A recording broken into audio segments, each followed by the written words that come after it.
¿Qué tal? ¿Cómo estás? Sea bienvenido a su programa Desde tu Mirada, 6,5 minutos, y está escuchando el 1040 de amplitud modulada, Radio Mujer, el sexto sentido de la radio, también llegando a usted a través del 95.1 de FM en Austin, Texas, por la cadena Cable Radio Network a 10 estados de la Unión Americana y al resto del mundo por el internet en www.radiomujer.com.mx. Estamos, como es costumbre, tras los micrófonos, sus psicoanalistas de la radio, Gabriela Maldonado, y su servidor José Luis Samarripa. ¿Qué tal, Gaby? ¿Cómo estás? Muy bien, José Luis, ¿tú qué tal? También muy bien, aquí con este clima cambiante, que ya llueve y ya hace calor, y ya estamos en septiembre, estamos comenzando este nuevo mes con este nuevo con estos nuevos temas. El día de hoy nos toca hablar la segunda parte del trastorno limítrofe de la personalidad.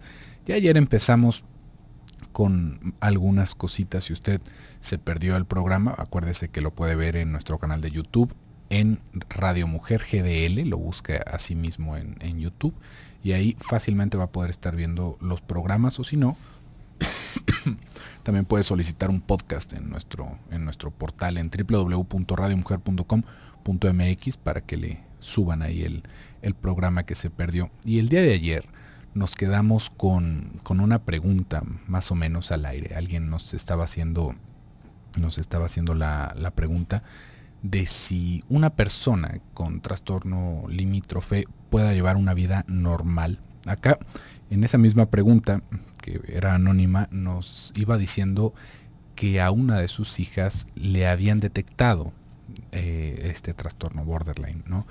Y que, bueno, que había... Ay, mira qué bien, aquí la traes tú, Gabriela.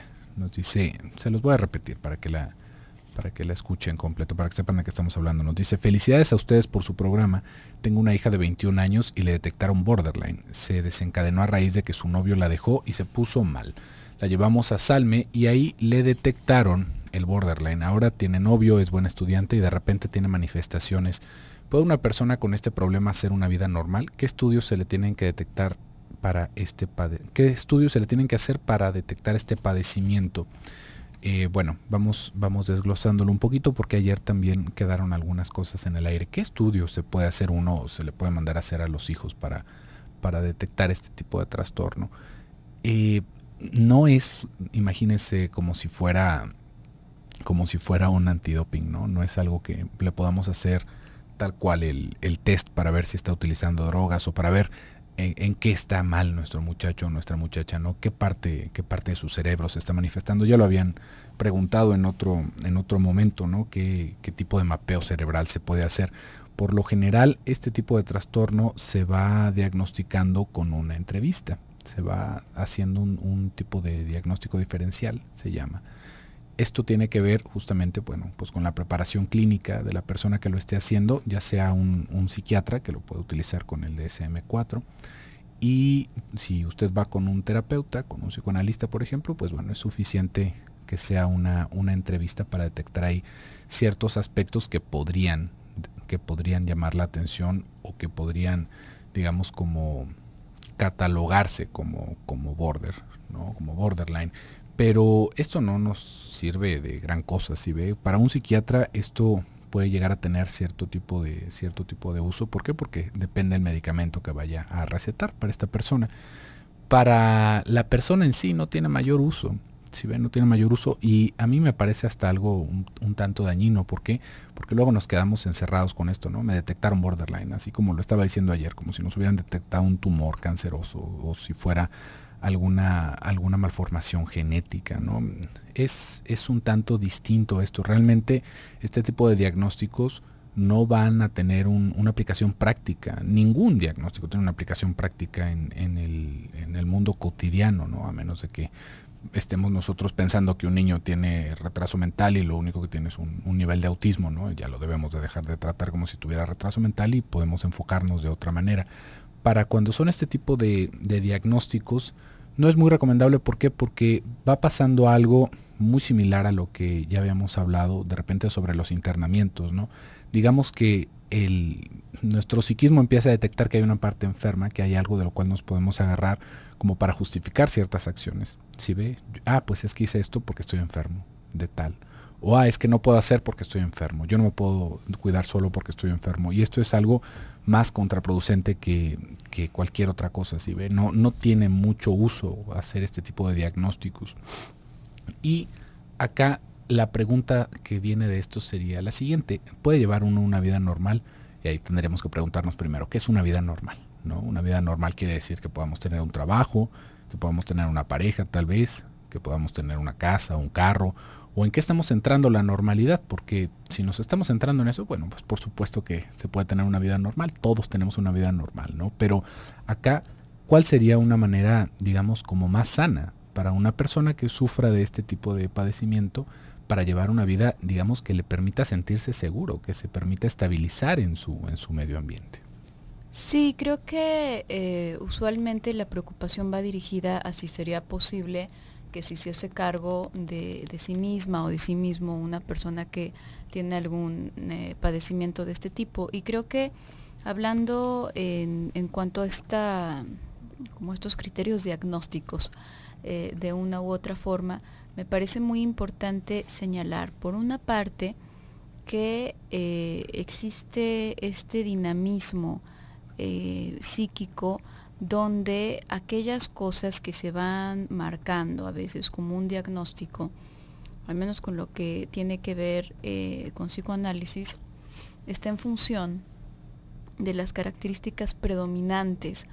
No significa, no es como decir, por ejemplo, que una flor es de color blanco o es de color rosa o es de color azul de forma inamovible, sino que tiene que ver más con este dinamismo. Finalmente nosotros nos vamos creando, nos vamos construyendo día a día. Mientras estés vivo, mientras estés viva, no dejas de ir construyéndote en distintos niveles, ¿no? Fisiológicamente, bueno, ya hay algo predeterminado que va a ser lo que se desarrolle o no en función a las posibilidades del medio ambiente, y ya no vas a pasar de ahí, ni te vas a ir más para atrás de ahí, ni vas a pasar de ahí. Pero psíquicamente nos vamos construyendo. El psiquismo es como un constructo social, a final de cuentas, no es algo con lo que naces. Si no hubieses crecido en un ambiente con otros seres humanos que hablan, que tienen lenguaje, que tienen un cierto código social, pues no habrías distado de ser como cualquier otro, como las niñas lobo, ¿no?, que mencionamos tanto acá, unas niñitas que se criaron con lobos y sí, se las encontraron y efectivamente pues eran lobos, eran con forma medio de humano, ¿no?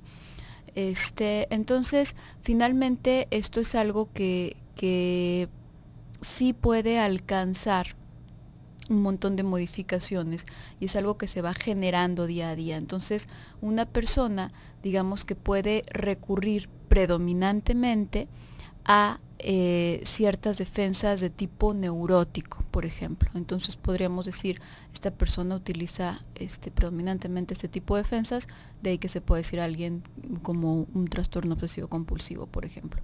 Hay ciertas personas en las que predominan más defensas de tipo psicótico, etcétera.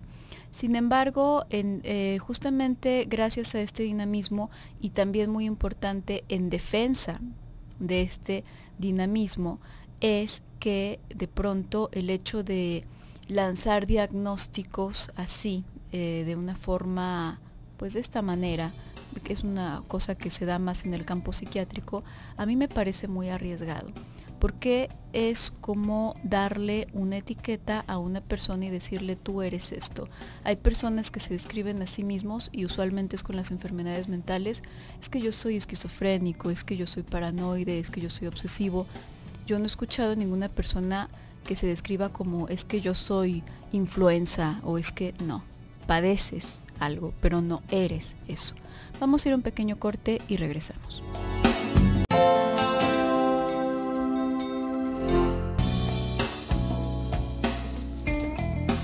Estamos de vuelta en su programa Desde tu Mirada. Estamos hablando el día de hoy sobre el trastorno borderline. Si usted quiere participar con nosotros, le recuerdo que ya estamos en la sala de chat en www.radiomujer.com.mx, en la sala de chat de Desde tu Mirada, y estamos acá para atender sus preguntas y sus dudas.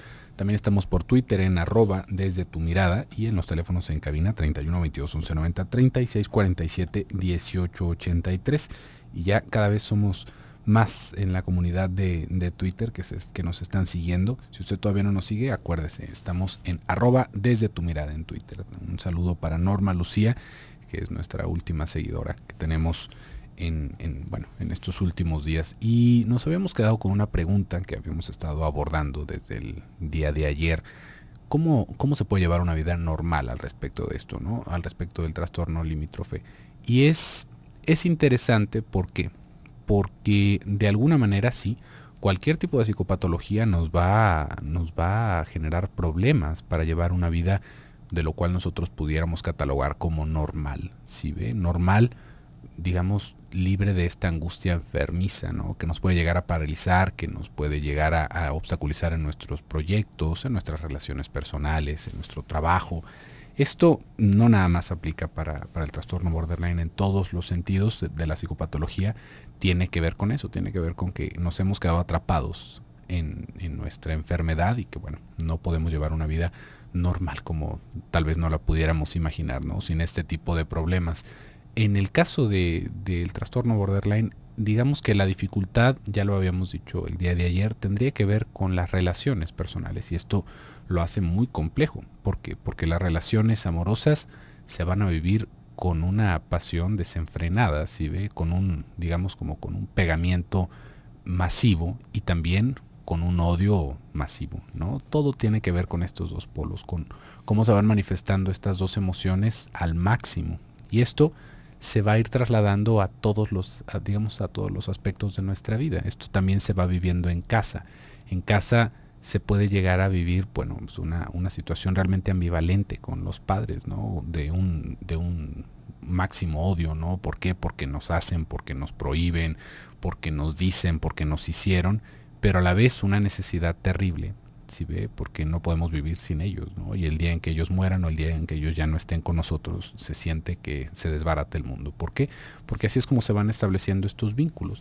Entonces imagínese esto, extrapolarlo, pues bueno, al ambiente laboral, ¿no? En el ambiente laboral es difícil, digamos, sostenerse en un trabajo. ¿Por qué? Porque cualquier queja tal vez de un supervisor, cualquier comentario de uno de nuestros compañeros se vive como una afrenta personal, ¿sí ves? Se acaba viviendo como que nos están queriendo hacer daño, ¿no? Como que nos quieren destruir, y se hacen unos pleitos terribles, ¿no? Son unas griterías y unos sentimentalismos alrededor de todo esto que no nos permiten desempeñar nuestro trabajo, ¿no? Digamos que el trabajo acaba estando en un segundo plano. Nosotros podemos dedicarnos a lo que sea, pero en el momento en el que empiezan este tipo de problemas, todo en el trabajo se vuelve alrededor de ese problema. Si ves, así como que se acaba priorizando todo lo que tiene que ver con los vínculos, ya sea para, digamos, como para investirle toda la libido o como para intentar destruirlo. Entonces, pues cualquier leve provocación se puede volver un terrible problema, y esto pues hace que no se pueda sostener uno en un trabajo. Y si uno no se puede sostener en un trabajo, pues difícilmente se va a ser autosuficiente. Si ves, es así como, digamos, como la piedra angular alrededor de todo lo que sería una vida independiente, ¿no? Una vida en la que nosotros podamos pagar nuestras cuentas, nosotros seamos responsables de nosotros mismos. ¿Por qué? Porque de alguna forma nos vamos imposibilitando en el ambiente de las relaciones personales.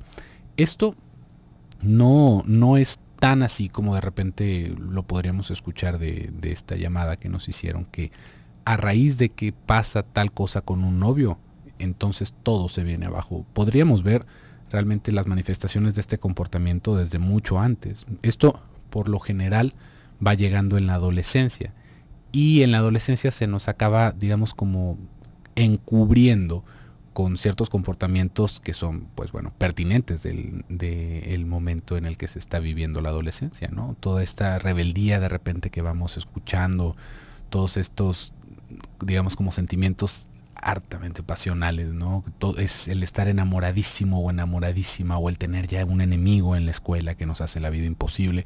Esto se hace como, digamos, como no tan evidente por lo mismo, porque bueno, pues los muchachos acaban pasando por esta área, pero vamos a ir viendo que esto simplemente no se quita, ¿no? Que esto pasa en los 17, 18, 19, 20, 21, 22, 23 y sigue igual, ¿no? Se sigue viendo como si fuera este adolescente, ¿no? Como en sí lo podríamos pensar de repente como estos adultos que vemos que no crecen, ¿no? Que siguen teniendo estas fantasías como niños, ¿no? Como si fueran, ni siquiera como niños, como adolescentes, ¿no? De que se van a comer el mundo a puños y que ellos son los mejores, pero que hay personas que los están envidiando, y esto simplemente no permite avanzar en ningún sentido. Y así mismo, como se está viviendo, digamos, una cosa muy similar a la adolescencia, pero digamos con esteroides, ¿no? Se vuelve todavía más dramático todo.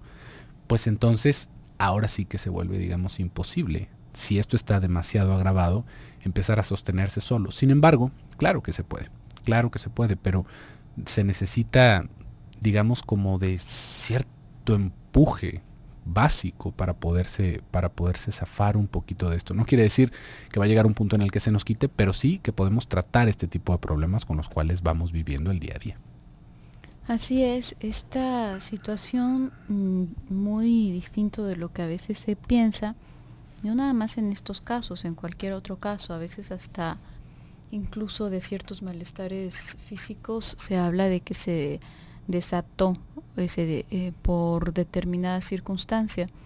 Una persona que ante un rompimiento, como nos mencionan por acá, de una pareja, tiene un quiebre psicótico, no es que este quiebre o esta psicosis se suceda o se estructure justamente en el momento del rompimiento, sino que ya había un cierto terreno fértil para que eso ocurriese, y hay un evento que sencillamente lo desata, pero no significa que ese evento lo haya provocado, sino que ese evento desata aquello que ya se iba cocinando durante mucho tiempo. Justamente de ahí que hablásemos el día de ayer un poco como de las condiciones que pueden hacer más posible que ocurra algo por el estilo, que se vaya haciendo una estructuración de este tipo. Y así como hay ciertas condiciones con las cuales se pudo haber vivido a lo largo de la historia, que van a crear, que van a ser propicio a determinadas inclinaciones en el psiquismo, estas situaciones pueden perdurar. Lamentablemente, quiero decir, no es que ocurrió de una vez y para siempre, y esto ya te va a marcar indefinidamente, sino que es necesario para empezar que este tipo de experiencias, como estas experiencias caóticas que hablaba por ejemplo el día de ayer, estos puntos de referencia de la realidad tan ambiguos, en donde a veces te digo que sí, a veces te digo que no, exactamente hacia el mismo estímulo o el mismo comportamiento, tienen que ser una constante. Digamos que la constante sería este caos, y no únicamente durante el desarrollo, sino que también en el momento actual de la enfermedad. Lamentablemente, la enfermedad en muchas ocasiones va a generar como un efecto de círculo vicioso, donde convierte la situación aún más propensa a que se alimente este tipo de como patrón de comportamiento, y entonces se continúa exactamente por la misma línea de comportamiento que fue justamente la que provocó ese malestar. Entonces, que se puede tener, se puede sí tener una vida bastante normal. De hecho, en los trastornos limítrofes hay una peculiaridad muy característica, donde hay personas que se estructuran alrededor de una institución, por ejemplo. Digamos que se valen de estructuras externas. Decíamos, es como una gelatina que no ha cuajado, que no tiene su estructura bien definida. Entonces, en muchas ocasiones se pegan a cierta estructura externa, y de ahí se valen para tener una vida más o menos normal. No es el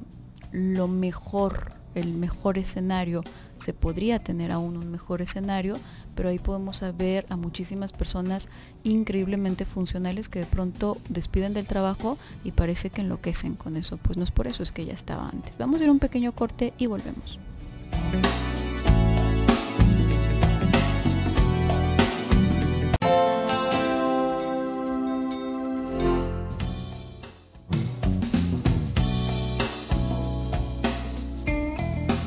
Ya estamos de vuelta en su programa Desde tu Mirada. Son 6:35 y está escuchando el 1040 de amplitud modulada, Radio Mujer. Estamos hablando el día de hoy sobre el trastorno limítrofe de la personalidad. Y antes del corte comercial estábamos hablando un poquito sobre cómo de repente se puede ir empalmando esto con la adolescencia, ¿no? No es una manifestación igual, pero sí es algo que podríamos pensar más o menos similar. ¿Sí ve? Más o menos similar.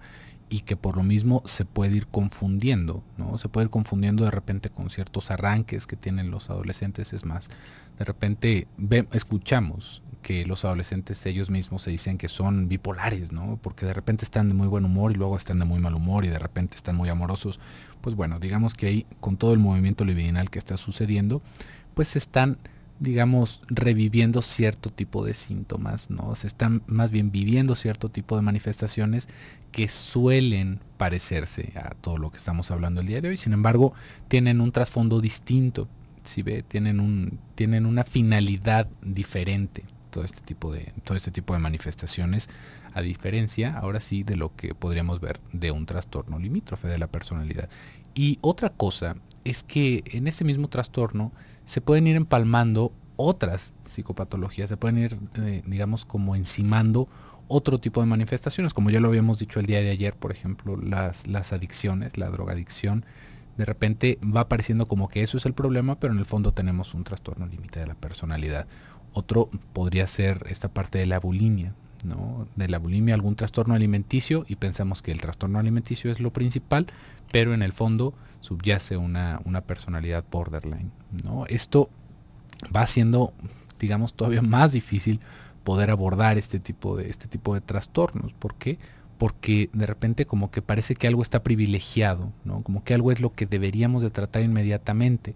Entonces, pues bueno, sucede cualquier cantidad de malas praxis, ¿no? Por ejemplo, de repente podemos ver muchachas o muchachos, es un poco más raro, ¿no? Mucho más raro, pero podemos ver de repente muchachitas que tienen este trastorno en su alimentación e inmediatamente son internadas para tratar este tipo de padecimiento, ¿no? Y esto empeora la situación, ¿no? Podríamos decir, no, lo que pasa es que tiene que haber cierto distanciamiento de la familia para que ellas se vayan dando cuenta, para que ellas coman, para que ellas se vayan alimentando a la fuerza, y esto solamente, digamos, como que incrementa el odio y todo lo que se está viviendo alrededor del alimento, ¿sí ve? Y esto no resulta ser lo más efectivo en todos los casos, ¿no? En muy pocos de los casos un internamiento para este tipo de cosas resulta ser lo mejor.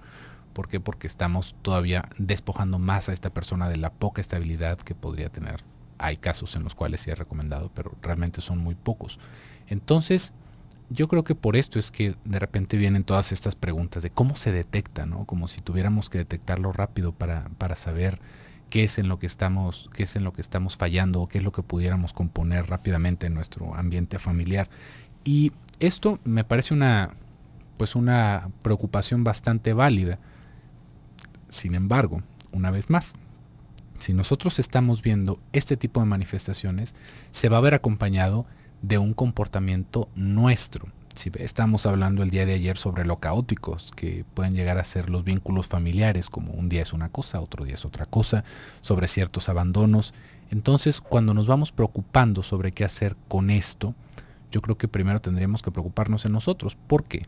Porque si nosotros tenemos a una persona que va sufriendo de esto, digamos un hijo o una hija, lo primero que nos dan ganas de hacer es de mandarlo al médico, ¿sí? De mandarlo al médico, de mandarlo al psicólogo para que se cure, para que se componga, para que todo siga bien. Pero ya llega como en un momento, digamos, atrasado para que pudiéramos haber hecho algo de ese tamaño, ¿no? Y aún así hubiéramos tenido que hacerlo nosotros primero en todo momento.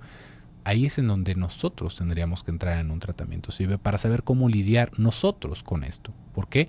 Porque seguimos siendo las personas más importantes para la vida de estas personas, ¿no? De estos muchachos o de estos adultos. Y por lo tanto, ahí es en donde podemos empezar a trabajar.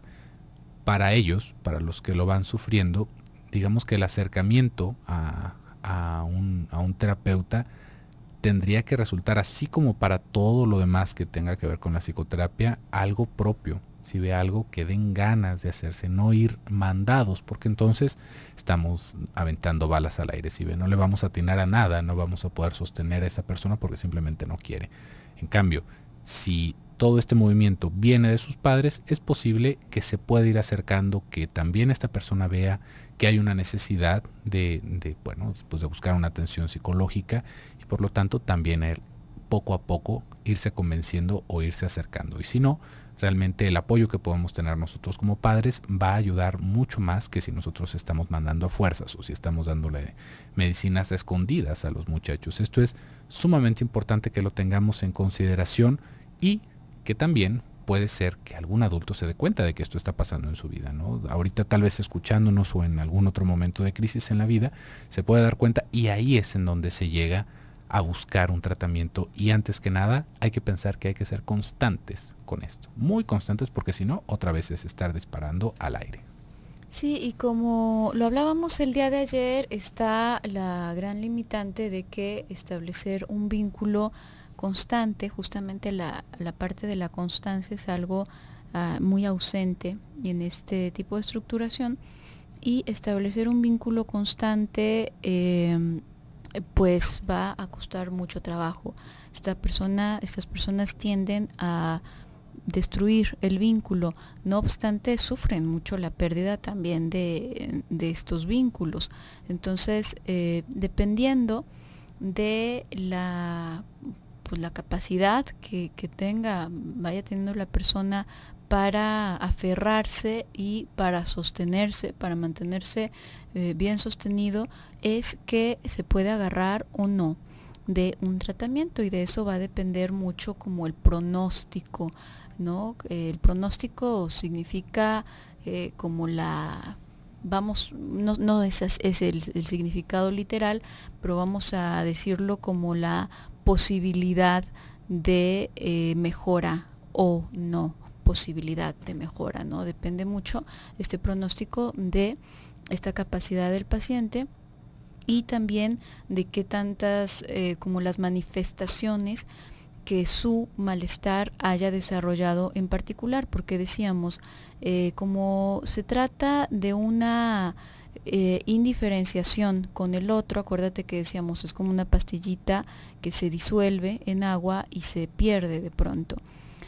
No hay tampoco una capacidad de contención. También los afectos, así como los afectos de las personas de afuera, te pueden invadir por completo, se te pueden colar hasta el centro e invadirte. De ahí que se procuren de pronto mantener alejados.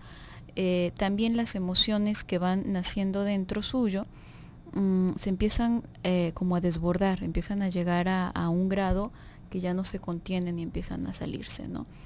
Y esto puede cobrar distintas manifestaciones. Habrá quienes, por ejemplo, esto se refleje en conductas adictivas.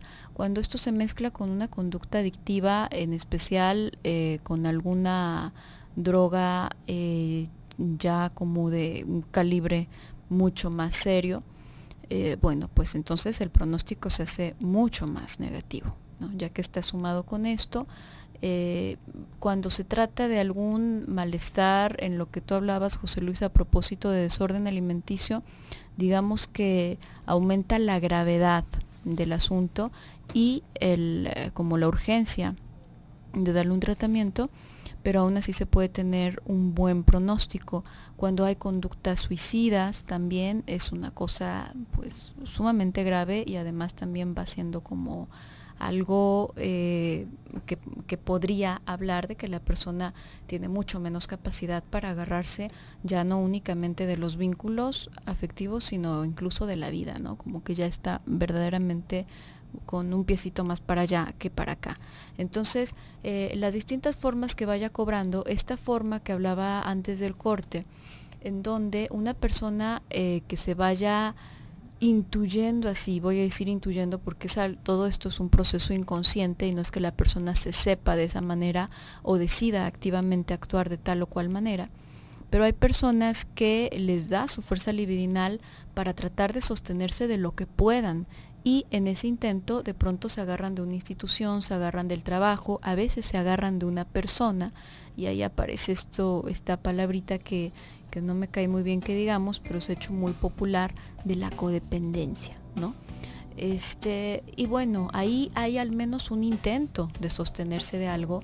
Decía hace un momento, no es el mejor de los escenarios, pero si al menos está esta disposición a sostenerse de algo, digamos que de ahí se puede agarrar para ir como redireccionando esto. Vamos a ir a un pequeño corte y regresamos.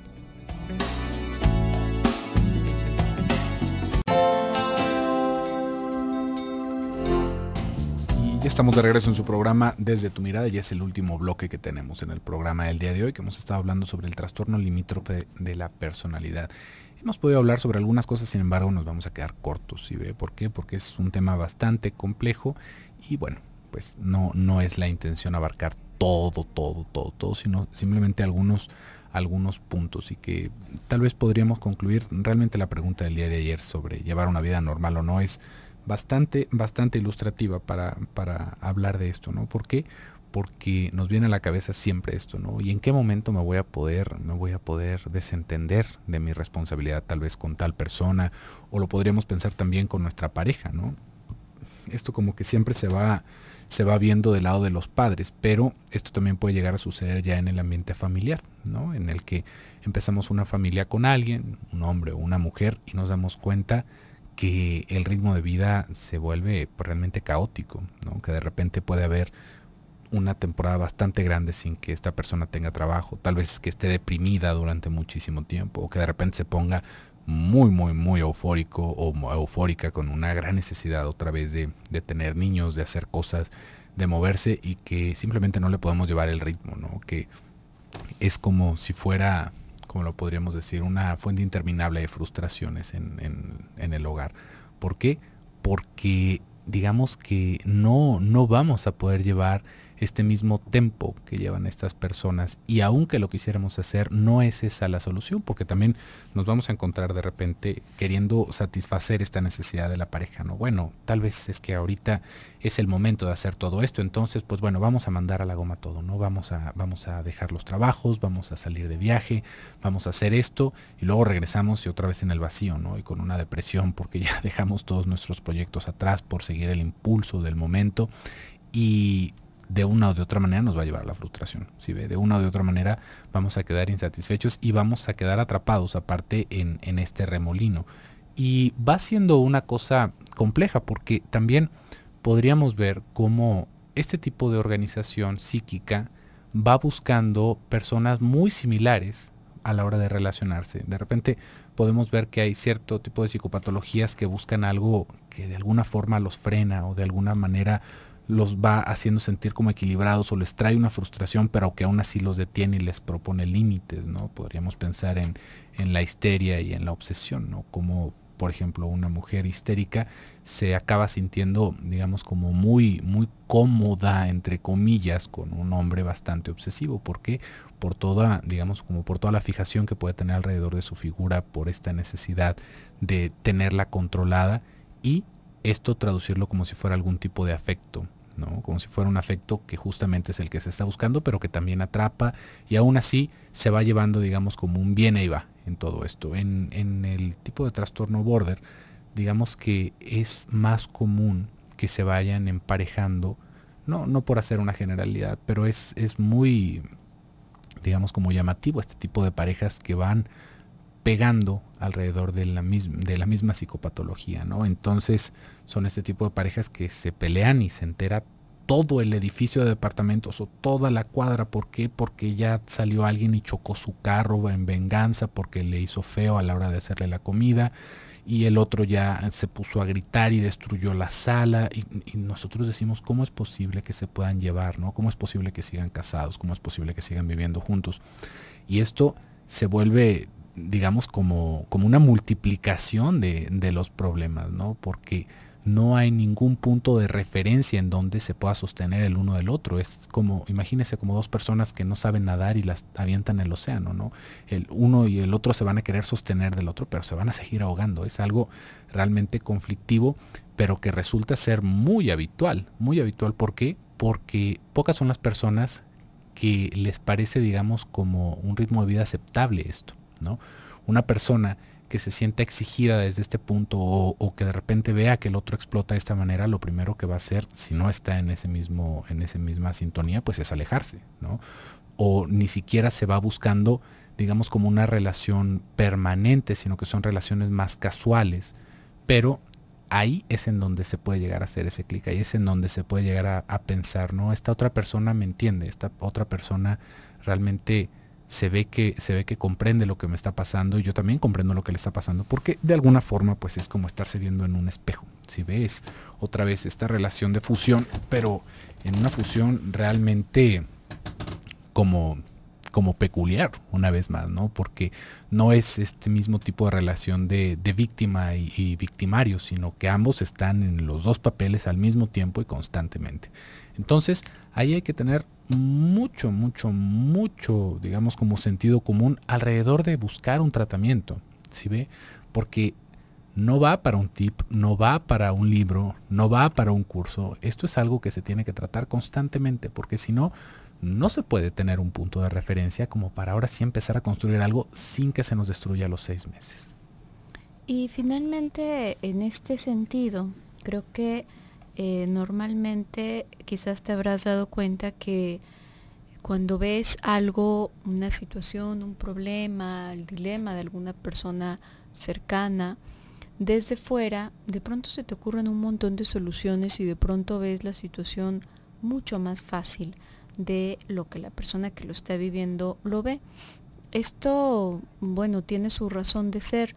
En muchas ocasiones también cuando se está muy cercano a alguien, una pareja, un hijo, un familiar cercano, digamos que se puede ver claramente la patología del otro o la sintomatología del otro, más no la tuya. De alguna manera resulta mucho más evidente a veces para las personas que están alrededor que para la persona que lo está experimentando.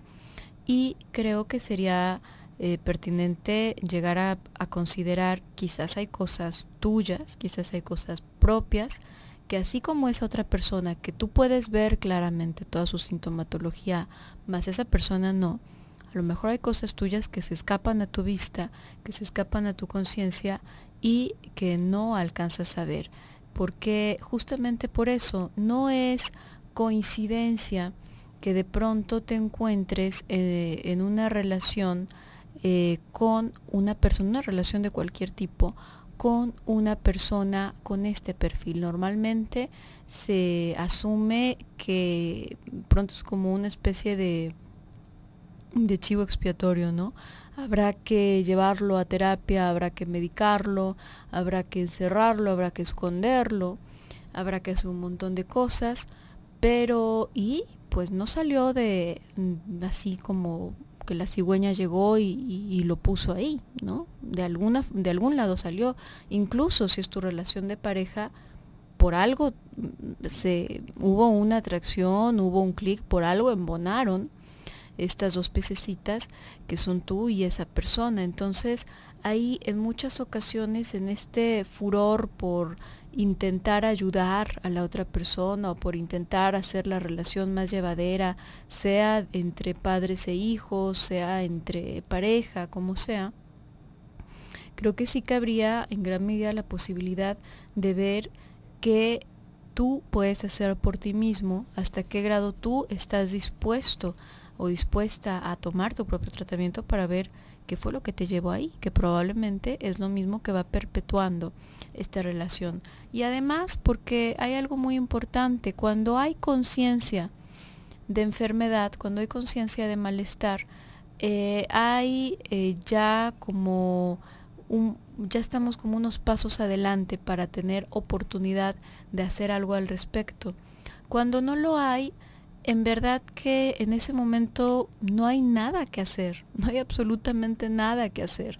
Muchas personas insisten con sus familiares, con sus parejas, mira, ve y por favor, y ya les castigan o ya les premian en caso de que vayan o no vayan. Y este es un absurdo, verdaderamente no lleva a nada. Si no sale de la persona, si no nace de la persona esta inquietud y este deseo por hacer algo para solucionarlo, lo puedes poner a fuerzas y puede pasar ahí años y no va a suceder absolutamente nada. Entonces, si ya hay conciencia de esto, también sería muy bueno voltear hacia uno mismo, como dejar de fijar la mirada tanto hacia el otro y mirar hacia uno mismo y pensar, bueno, ¿y qué me estará pasando a mí que estoy en esta situación tan comprometida? Por el día de hoy se nos ha terminado el tiempo. Yo me despido, soy Gabriela Maldonado. Y yo soy José Luis Amarripa, que tenga muy bonita tarde y nos escuchamos mañana en punto de las 6. Hasta luego.